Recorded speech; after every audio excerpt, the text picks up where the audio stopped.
글로벌 전략가들 함께합니다. 미증시의 심도 있는 분석에서 또 국내 전략까지 같이 심도 있게 살펴보겠습니다. 그레너리 투자자문의 이완수 대표님 함께합니다. 안녕하십니까? 네, 안녕하십니까? 네. 여의도에 비가 많이 옵니다. 네, 오는 길에 굉장히 비 많이 네. 맞으셨다고 여러분 오늘 네. 시원한 하루 되셨으면 좋겠고요. 네. 미증시가 좀 많이 올랐을 때 국내 증시 같이 좀 많이 올랐으면 좋겠는데 꼭 그건 아니었어요. 그쵸, 근데 네. 또 오늘 미증시 하락하는데 국내 증시는 또 어떨까 오늘 좀 끝까지 분석해 주시기 바랍니다. 네, 네. 먼저 간밤에 그 미증시는 좀 쉬어가는 모습 어떻게 보셨습니까? 일단은 한 8일 연속 이 상승장을 이어가다가 이제 하루 쉬었는데 저는 이제 그렇게 큰 부담감 없이 쉰 하루장이다 이렇게 보여지고요. 이미 지난주에 저희가 이제 악재 한 4개를 계속 말씀을 드렸어요. 경기 침체 공포라든지 AI 거품론이라든지 중동 지역 리스크 그다음에 이제 엔캐리 청산까지 얘기했는데 요 리스크들이 이제 대부분 다 이제 해소가 됐다 또는 아니면은 완화가 됐다라고 보셔야 될 수 볼 것 같고요. 그리고 지금 경기 침체 공포로 급락하기 이전 수준까지 이미 주가가 올라와 있기 때문에 한 요 정도까지 올라와 있으면 이제 기간 조정이 필요한 시점이다 이렇게 좀 보셔야 될 것 같아요. 그리고 업종 면에서 본다면은 네. 최근에 지금 IT, 빅테크를 비롯한 이제 엔비디아가 결국 변동성 높게 시장을 다시 이제 회복을 좀 시켜줬고요. 플러스 해갖고 거기에다가 소비재들의 강세도 계속 눈에 띈다. 어제 같은 경우에는 이제 빅테크들은 좀 혼조세에다가 또는 아니면 반도체 같은 경우는 좀 많이 빠졌는데 월마트라든지 홈디포, 그다음에 이제 오토존이라든지 타겟 같은 아니면 브록토앤 갬블 같은 이런 소비재들은 지금 계속 강세를 이어가고 있기 때문에 시장에서 이것을 계속 저희가 관심 있게 좀 봐야 될 것 같고요. 빅스 지수 같은 경우도 지난주에 저희가 한 36.8까지 폭등을 했었는데 지금 한 15까지 지금 떨어져 있어요. 그러니까 연초이의 평균이 한 12라고 본다면은 일단은 연초이의 평균 수준까지는 거의 지금 수렴해 있다. 이렇게 지금 보시면은 아마 시장에서는 요번이 이제 타이밍이 이제 조정이 좀 있어야 되는데 그것도 하락 조정보다는 좀 기간 조정 또는 횡보 조정이 좀 나오지 않을까 이렇게 좀 기대를 할 수 있을 것 같습니다. 7일 동안 상승세에 따른 부담감 없는 쉬어감이었다라고 보고 있고요. 그리고 빅테크가 조금 쉬어갈 때 소비재주들은 또 튀어 올라가기 때문에 서로 이게 주거니 받거니 하는 모습에서 미증시는 걱정할 게 많이 없어 보이네요. 맞습니다. 그럼 잭스홀 미팅에 좀 주목되고 있는 부분 좀 살펴주실까요? 혹여나 파월 의장이 조금 매파적인 발언으로 조금 얘기를 한다면 시장에 좀 2차 충격이 있지 않을까 하는 우려감의 목소리도 있으시더라고요. 네, 그럴 맞습니다. 가능성은 없겠죠, 거의? 일단은 저희들이 없다라고 보고 있고요. 네. 근데 2022년도에 그와 같은 이제 현상이 발생했었거든요. 그때 이제 S&P 지수가 하루 만에 한 3% 넘게 아이고. 급락하는 모습을 보인 적은 있어요. 그러나 22일부터 시작이 되잖아요. 이미 어제 19일 날 이제 매파인 이제 크리스토퍼 월러 연준이사가 통화정책 변화에 대한 발언을 이미 했어요. 그리고 오늘 이제 중도파 이제 마이클 바 연준 부의장도 통화정책의 변화가 임박을 했다고 이미 발언을 했기 때문에 어떻게 보면 이제 우리 이제 파월 의장 연설 이전에 미리 좀 밑밥이 좀 깔린 게 아닌가 이렇게 좀 보셔야 될 것 같고요. 그 다음에 22일 날 또 이제 실업수당 청구 건수라든지 7월 제조업 PMI, 서비스업 PMI, 그 다음에 주택 판매 지표들이 다 발표가 되기 때문에 이것을 확인하고 23일 날 파월 의장이 이제 연설을 이제 할 걸로 저희가 좀 예상을 하는데 일단 시장에서는 연준 의장이 파월 의장이 직접적으로 금리가 내려간다 이런 말씀을 하진 않을 거다. 하지만은 지금 보면은 시장에서 이미 인플레이션에 대한 논쟁은 거의 종결이 되지 않았나 요 부분하고 그다음에 경기 연착륙으로 이미 이제 기대감이 전환돼 있기 때문에 이제 파월 의장 입장에서는 이 시장에서는 25bp일까 아니면 50bp일까의 인하에 대한 아마 힌트를 찾으려는 그런 노력이 좀 커질 것 같습니다. 그래서 동결보다는 아마 전반적으로 통화 정책의 피벗이 되는 그러한 시작점을 한번 보셔야 되지 않겠나 이렇게 지금 저희들은 좀 생각을 좀 하고 있습니다. 예. 잭스홀 미팅보다 하루 먼저 발표되는 고용 지표를 먼저 확인할 것 같고요. 우리도 그렇고 이제 연준에서도 그렇고 이제 실업률과 비롯한 고용 지표 먼저 좀 주요하게 봐야 되겠고요. 아무래도 좀 돌발은 없을 것인데 금리 이제 동결보다는 25bp냐 이제 50bp냐라는 부분에서 논의에 대한 이야기가 조금 더 주목될 것 같습니다. 다행히 미국에서 앞서 얘기를 했듯이 이제 월마트 등의 소비재들의 계속 사상 최고치 흐름, 이것에 좀 국내 시장에도 어떠한 영향을 미칠지도 궁금합니다. 하반기에 소비 확대에 대한 기대감, 국내외에서 어떠한 영향을 미치게 될까요?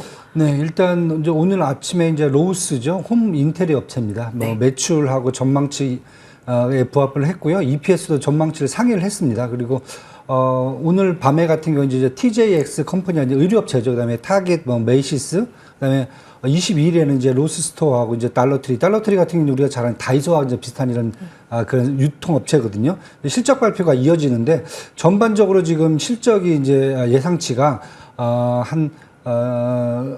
EPS는 한 8% 정도, 그 다음에 전분기 대비해서 매출은 한 5% 수준 이미 상향 조정이 돼 있어요. 그리고, 이제 나머지 다음 분기죠. 11월에 중순에 또 이제 실적 발표가 나오는데 이때도 마찬가지로 지금 전분기 대비해서 목표 주가들이 다 상향이 조정돼 있기 때문에 시장에서는 일단은 소비 확대에 대한 기대감은 충분히 지금 시장에 반영되고 있다. 이렇게 지금 보셔야 될 것 같고요.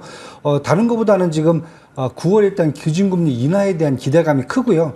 이랬을 경우 이제 인플레이션 둔화에 대한 소비 확대 기대감이 커질 수가 있겠죠. 그 다음에 대선 과정에서 여당인 이제 민주당과 바이든 행정부의 적극적인 소비 부양책을 지금 기대할 수 있다. 이렇게 지금 보여지고요. 세 번째는 이제 11월부터 이제 연말 소비 시즌이 시작이 되는데 이때로 해서 아마 3분기에 재고 축적이 예정돼 있다. 이렇게까지 보고 있기 때문에 당분간 미국에서 어떤 소비 확대에 대한 기대감, 이런 부분들은 국내에도 마찬가지로 화장품주라든지 아니면 여행주라든지 아니면 전반적으로 이런 상품에 대해서 영향을 미치는 것은 충분히 지금 눈에 보인다. 이렇게 한번 생각하시면 될 것 같습니다. 예, 오늘 아침에 나온 로스 실적 아주 양호했고요. 이제 또 타깃과 메이시스 줄줄이 실적 발표 예정입니다. 뿐만 아니라 뭐 홈디포, 월마트, 에어비앤비, 크래프트 하인즈, 워렌버핏의 종목이기도 한데 이들 종목들 잘 나가는데 국내까지도 아마 영향 좋을 것이다. 그 안에 아까 화장품과 여행 쪽 그렇죠? 눈여겨보면 되는 거겠습니까? 네, 엔터까지. 엔터 많이 빠졌잖아요. 네, 엔터도 많이 빠졌는데 예. 2분기 실적이 사실 생각만큼 나오진 않았어요. 그러니까 매출은 나왔는데 영업이익이 좀 많이 떨어졌거든요. 그러니까 쉽게 해서 인프라 투자라든지 이런 투자 비용들이 지금 많이 2분기에 떨궈졌다라고 보셔야 될 것 같아요. 대신에 3분기, 4분기로 갈수록 요즘 이제 보시면은 소비주로 이제 사실 분류될 수 있는 그런 것들이 엔터주거든요. 뭐 당연히 저희가 보는 뭐 걸그룹, 보이그룹뿐만 아니라 스트리밍 서비스라든지 TV 드라마라든지 TV라든지 이런 것까지 다 감안하신다면은 네. 아마 엔터주들도 아마 4분기 정도에는 충분히 이제 실적에 대한 기대감, 특히 미국의 어떤 이제 소비 확대와 마찬가지로 같이 한번 가질 수 있지 않을까 이렇게 지금 생각을 할 수 있을 것 같습니다. 예, 그럼 엔터 저가 매수의 기회로 봐도 된다라는 네, 말씀이실까요? 네, 예. 화장품도 마찬가지고 화장품 그렇군요. 특히 이제 미국 쪽이라든지 유럽 쪽에 조금 더 이 마케팅이 더 집중돼 있는 화장품 회사들을 좀 더 보시는 게 더 좋지 않겠나 이렇게 지금 생각이 됩니다. 미국의 소비 확대 그 기대감이 국내의 종목들까지 확대될 것으로 좀 전망해 주셨습니다. 화장품주, 엔터, 이제 여행까지 조금 더 국내 영향 연말까지 좀 보시면 되겠고요. 자, 그럼 다음 질문 드릴까요? 자, 미국에서는 이제 본격 대선 레이스가 시작이 됩니다. 이제 앞으로 TV 토론이 한 3차례 정도 예정되어 있는데 그걸 통해 지지도 재편 여부를 확인하실 수 있습니다. 특히 정책에 대해서는 세금에 대해서 아주 극명한 대조를 이루고 있는데 이 해리스들과 트럼프들 앞으로 좀 어떠한 영향 미치게 될까요? 네, 일단 이번 주는 이제 민주당 전당대회가 있으니까 이제 해리스 타임으로 보셔야 될 것 같고요.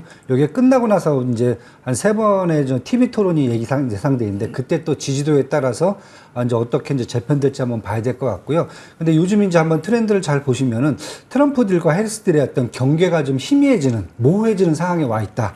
왜냐하면은 민주당이 이제 집권 여당이기 때문에 바이든 대통령하고 이제 바이든 대통령 재임식까지 이제 본인의 정책 추진을 마무리하겠다는 의지를 표명을 했어요. 그러니까 쉽게 해서 지난주에 제가 이제 말씀드렸던 부분이 뭐냐면 트럼프가 제시하는 정책을 미리 지금 민주당이 추진을 해버리는 이런 상황이 돼버리죠. 예를 들자면은 뭐 관세 인상이라든지 인질 교환이라든지 코인의 어떤 전략적 투자 자산, 그다음에 인플레이션 논제 여기다 김정은하고 이제 한반도 안보 문제까지 지금 나오고 있거든요. 그래서 이미 이런 상황을 본다면은 앞으로 남아있는 부분이 뭐냐.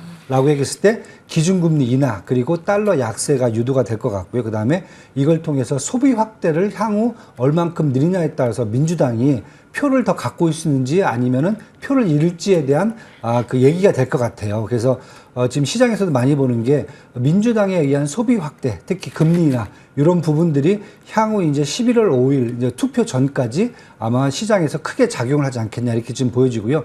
일단 보면은 결국은 지금 트럼프 딜과 해리스 딜의 어떤 경계는 인플레이션 감축법에 따른 전기차하고 신재생 에너지 관련된 부분, 그다음에 부동산 개발을 하고 이제 원유와 같은 산업에 대한 요 부분만 지금 남아있기 때문에 네. 어떻게 보면 경계가 좀 많이 없어졌다. 그리고 인플레이션 감축법에 대해서 사실 공화당 의원들 같은 경우에는 트럼프의 어떤 폐지 정책에 대해서는 지금 반기를 든 상황이거든요. 이것까지 감안한다면은 아마 시장에서는 트럼프 딜, 해리스 딜 이렇게 경계를 명확하게 갖고 가기보다는 예. 정책적으로 어떻게 하겠다는 것을 발표하는 것에 따라서 아마 시장이 움직이지 않을까 이렇게 지금 저희들이 보고 있습니다. 트럼프가 내놓은 공약을 미리 지금 민주당에서 좀 실시를 하면서 표를 얻으려 한다. 네. 예, 뭐 비트코인의 이제 강조라던가 이제 기준금리 인하 이제 먼저 내놓으면서 이제 해리스의 좀 더 강력한 먼저의 선제 전략을 좀 볼 맞습니다. 수가 네. 있겠네요. 그 기준이 모호해졌다라고 하는데 좀 교집합되는 부분들 궁금한데 맞습니다. 네, 네. 시간이 없네요. 다음에 또 짚어주시면 네, 좋을 것 같습니다. 네. 왜냐하면 또 저희가 또 국내 증시 전략에 대해서 좀 더 살펴보도록 하겠습니다. 네. 국내 증시도 이제 미증시를 조금 이제 동조화 될 것 같아요. 그래서 대부분 이제 악재가 정리되고 완화된 상황에서 국내 증시도 사실 급락전 수준까지는 좀 올라왔거든요. 그렇다 보면은 국내 증시도 마찬가지로 기간 조정 가능성을 저희가 좀 봐야 될 것 같고요. 아이고 많이 오른 것도 없는데 예, 미증시만큼. 네, 그렇죠. 어떻게 보면 국내 증시가 그만큼 약하다는 이제 증거가 될 수가 있습니다. 대신에 이제 저희가 이제 지난주에 이제 해지 전략을 조금 이제 청산을 시작해라 이렇게 말씀을 드렸는데 일단 해지 전략은 이제 저희들 봤을 때는 다 이제 상세를 해서 끝내야 될 것 같고요. 이번 이제 기간 조정 때 아마 저가 매수 전략으로 전환하시는 게 어떻겠는지, 특히 이제 저희가 수요 업종으로 봤을 때는 저가 매수가 가능한 데는 이제 IT라든지 반도체 업종이 될 것 같고요. 그다음에 기준금리 인하에 대한 수혜가 가능한 것은 이제 제약바이오라든지 신재생에너지 쪽 살펴보시면 될 것 같고, 소비 확대 수혜가 가능한 쪽은 이제 화장품, 엔터라든지 이커머스, 항공, 여행주 쪽 이런 쪽을 한번 보시면은, 그리고 이런 부분들이 또 최근에 돼서도 강세를 또 계속 이어가고 있기 때문에 그런 쪽에 조금 더 관심이라든지 투자를 비중을 조금 더 확대하시는 게 더 좋지 않겠나 이렇게 지금 보여집니다. 미증시 따라 기간 조정이 있을 수 있는데 그거는 저가 매수의 기회로 삼아라. 어떤 업종이냐에 대해서는 저희가 1, 2, 3로 구분을 했습니다. 종목으로 조금 더 들어가 보면은 뭐 탑픽을 좀 꼽아주실 수 있으세요? 거기까지요? 예. 네, 저가 매수 같은 경우, IT 같은 경우는 뭐 누가 봐도 사실 SK 하이닉스하고 이제 한미반도체를 보셔야 될 것 같고요. 그다음에 이제 기준금리에 대한 이제 제약바이오라든지 신재생에너지 같은 경우는 제약바이오 같은 경우 이제 잘 아시는 유한양행이라든지 예. 아니면 아니면 이제 신재생에너지 같은 경우 이제 하나솔루션 이런 부분도 좀 보셔야 될 것 같고, 아니면 이제 두산 에너빌리티도 좀 보셔야 될 것 같고요. 소비 확대 수혜주는 저희들이 이제 화장품은 이제 아모레퍼시픽이 우선 탑픽이 되지 않겠는가. 예. 그 다음에 이제 엔터주에서는 지금 SM 먼저 저희가 좀 보고 있습니다. 그렇군요. 그런 식으로 한번 체크를 해보시면은 네. 투자에 조금 더 시각을 제가 넓히지 않을까 이렇게 보여집니다. 예, 어려운 질문 드렸는데 감사합니다. 좀 대장주 위주로 좀 보고 계시네요. 저가 매수, IT 반도체, 금리 인하 수혜, 소비 확대까지 다 잡아가시기 바라겠습니다. 그랜드리 투자자문의 이완수 대표님과 함께했습니다. 고맙습니다. 네, 감사합니다.